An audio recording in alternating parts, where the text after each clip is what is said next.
Imagine you walk into a shop and see something that was originally £100, but today it's only £20. Sounds like a bargain, right? Well, maybe. But here's the problem. Cheap doesn't automatically mean good value.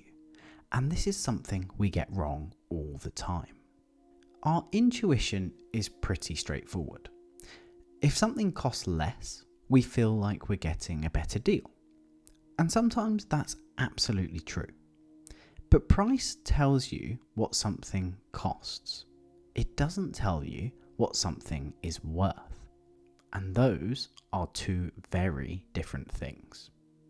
So if price doesn't tell us whether something is good value, what actually does?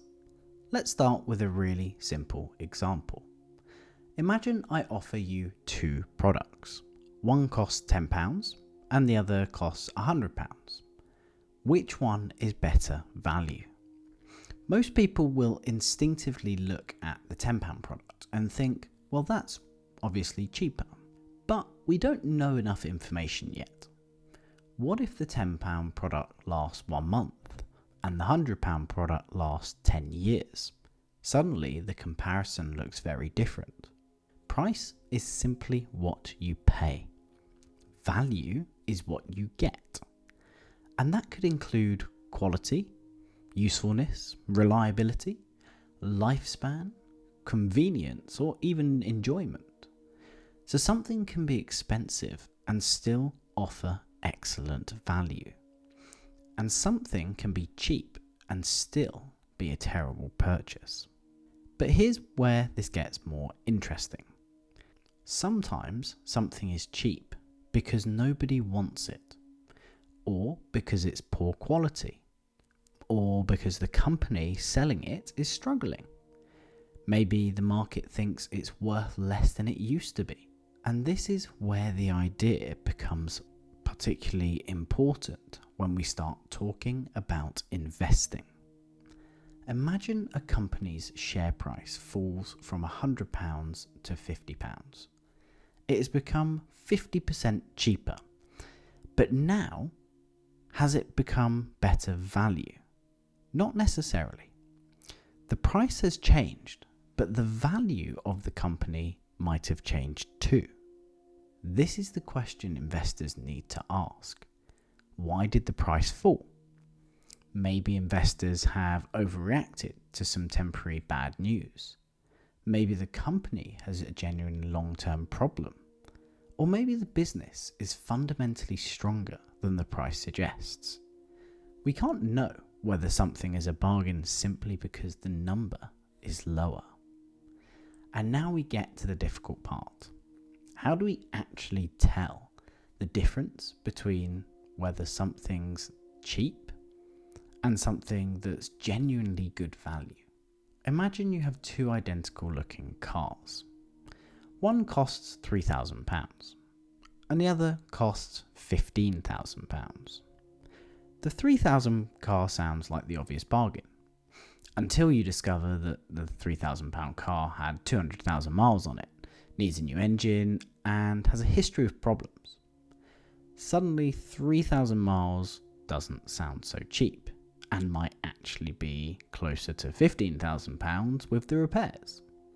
Meanwhile, the £15,000 car might have low mileage, a full service history, and years of reliable driving ahead of it.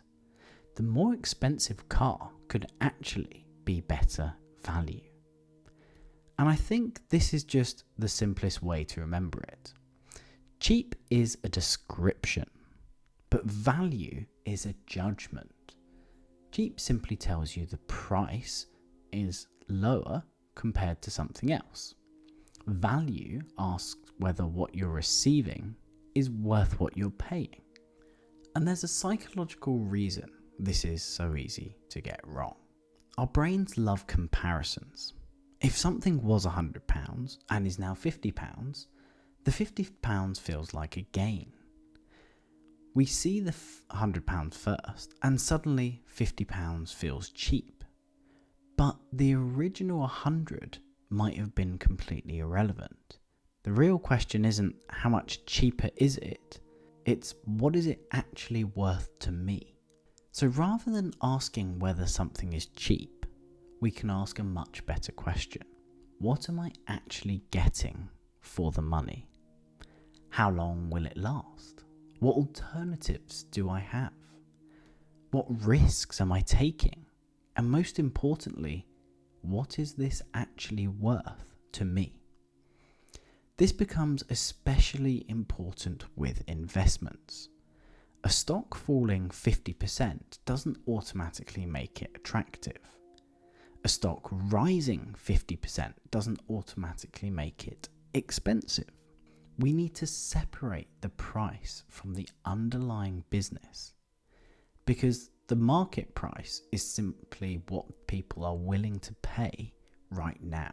The difficult question is what that investment is actually worth.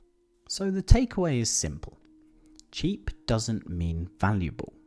Price tells you what you pay. Value asks what you get. And whether something looks like an incredible bargain, that's probably the moment to stop and ask, why is it so cheap? And this leaves us with an even bigger question. If price and value aren't the same thing, then what about worth? Can we actually put a number on what something should be worth?